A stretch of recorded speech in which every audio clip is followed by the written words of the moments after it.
Good to see everybody. Appreciate you being here. What questions you have? When you're going against a quarterback like Josh Allen, different talent, different kind of skill set, what's the biggest challenge in trying to limit him? Probably the biggest challenge is the fact that he does so many things so well. I mean, he's a big, strong quarterback. He's on time and rhythm. He can do that. He can hold the ball and get the ball downfield. He can throw it to every part of the field, obviously. He's a tough tackle, even just moving in the pocket, then throwing, and then getting out and running. Not only that, they're pretty expansive in their offense. I mean, they're running quarterback-driven runs. They're running RPOs.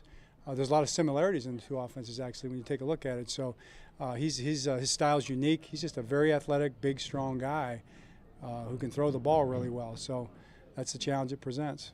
How did Pierre-Paul look to you, and what's the process like sort of getting him, you guys have had some injuries outside linebacker and just trying to, accelerate the process, get him ready? Sure, yeah, he looked good today. We didn't take, he took a number of reps. I don't think he took every rep, but he took as many reps out there as we had for him.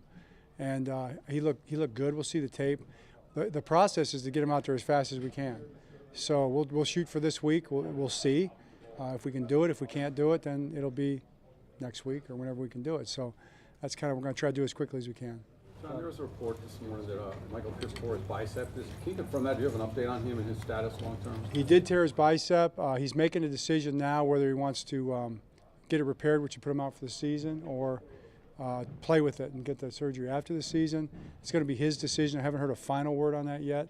And either way, there's logic to it either way. So it'll be Mike's decision on that. Coach, Lamar Jackson's been exceptional against the blitz this year. What was the biggest adjustment you see him make with that? Well, I just think he's done a good job of every aspect of what we're trying to do offensively. We worked at it probably. That's probably the main thing. We've always worked at it, but we made a conscious effort, as you guys all know, to address how we attack blitzes. I mean, we've also been healthy and things like that this year. So he's done a great job. The whole offense has done a great job with that. But you know what? It's only 3 games in. We're going to see a lot more blitzes this year, and we've got a lot of challenges in front of us still.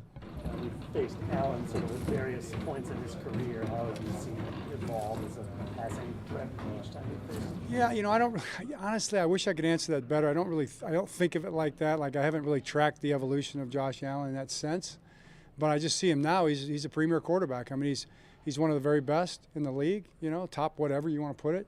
He's in there, and he presents his own unique challenges. There's no quarterback exactly like him in football, and they built the offense around him really well. So that's what we're faced with. Coach, how about the evolution of your under-center passing game, some of these early down play actions, some of the effectiveness that you guys have been able to sort of accumulate? I know only 3 games out of some of these looks that we didn't see as much of in the past. Right, and you knew it was going to be something that we were going to try to do. I think Greg had talked about that in the offseason. Getting Lamar under center, that's valuable for us. There's a run game that goes with that. There's a pass game that goes with that. It's better in some short yard situations to be able to do that. We've usually done it in short yards, but we've expanded it to first and second down now. So, yeah, I think it's been good for us. Like anything else, we got to keep building on it. Is part of that due in part to acquiring Tyler Linderbaum over the offseason and what his skill set offers? Yeah, I don't really connect the dots, and that's something we'd planned on doing. But Tyler does a really good job with that, so there probably is the effectiveness. I would say probably has something to do with that for sure. But we were planning on doing it before the draft. John, Rashad Bateman has been really good picking up yards after the catch. Is that something that jumped out at you guys with him coming out of Minnesota in college? He did at Minnesota for sure. Yeah, it did. I mean, I know it was part of the plus category for him, but you see him in person. He's really, really quick out of the break. I remember Steve Smith was one of those guys where he would catch the ball and it'd be like, it was not just 2 quick steps. It was 2 quick steps that were just freakishly long. He would cover so much ground right out of the break. And even when he was here, he still had that, not quite like he did before, but he still had it. So, I'm not making the necessarily comparison, but Rashad's got that kind of quickness and that kind of burst where he changes the angle, after the catch, and that's a good thing. John, with the situation at left tackle, what are you looking at from Ronnie this week and kind of as things progress, and how much is the emphasis kind of put on him this week to maybe be available on Sunday? Yeah, it's really just it's what we see certainly and what he feels. I mean, those 2 things that both have to be taken into account. Ronnie's not going to want to go out there, and we're not going to want him to go out there if feels like he's going to be good. He's going to be ready to go. I think it's a priority to go out there and be at his best when he comes back.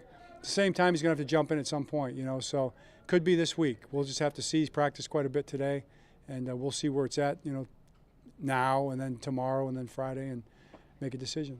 John, it's a little bit broad, but when it comes to end game management, what are the processes and systems you put in place that allows you to make the best decision you can when things are tense and close and late in the game? I flip a coin usually. You know, the process is pretty much done in game planning. That's where most of the work is done, and then you kind of know where the critical points are, and it always comes down to those. I mean, the ones that are easy, that are clear cut, they're already made. The ones that are more like, and then you got to factor in, you know, whatever that percentage is. I know that the analytics people would like to tell you they could measure everything, but they can't measure exactly how the game is going, or the circumstances, or the emotions, or the feel in the stadium, or just luck, you know, and things that can happen. So in the end, you just try to make the decision that gives yourself the best chance to win. And I always go back to this: do I think it's going to work? You know, if I think it's got the best chance of working, we'll do it. And then if it don't, then we'll do the other thing. You know, so that's pretty much the final say part of it. It's almost like flipping a coin. How much effort is it between thinking through those decisions in the abstract and then having to pull the trigger when the play clock's slowing down and saves go crazy and there's injuries and the weather and all that? It's different. I mean, that's because you've got everybody's effort is on your shoulders in that sense. What's the best thing for us? Because it's not so much about what the smart decision is or what the numbers decision is. It's what's going to be successful. It's what's going to help you win, and that's never certain.